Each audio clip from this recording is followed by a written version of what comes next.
సౌమిత్రి సేవితం. భక్త మహాజనులందరికీ విజ్ఞప్తి, ఈరోజు శ్రీ సీతారామచంద్ర మహాప్రభు వారి ఆస్థానంలో భద్రాచల దేవస్థానంలో స్వామివారికి వసంత పక్షంలో జరిగేటువంటి నవాహన్నిక తిరుకల్యాణ మహోత్సవాల్లో భాగంగా ఎదుర్కోలు మహోత్సవం ఇప్పుడు ఇక్కడ ప్రారంభం కానున్నది.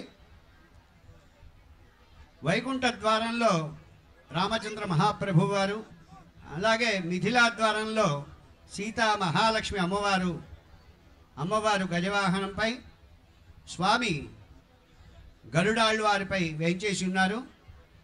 స్వామికి పక్కన లక్ష్మణస్వామి వారు కూడా వేంచేసి ఉన్నారు. ఈ ఎదుర్కోలు సన్నాహం మనకు తెలిసిందే చాలామందికి. ఆ యొక్క వైభవాన్ని ఇక్కడికి మనకు స్వామి వైపు అమ్మవారి వైపు ఉండేటువంటి స్వాములు స్వామివారి యొక్క అమ్మవారి యొక్క గుణగణాలని అన్నింటినీ కూడా మనకి వివరంగా అందజేస్తారు. సావధానంగా అందరూ నిశ్శబ్దంగా ఉండి ఆ కార్యక్రమాన్ని తిలకించవలసిందిగా విజ్ఞప్తి.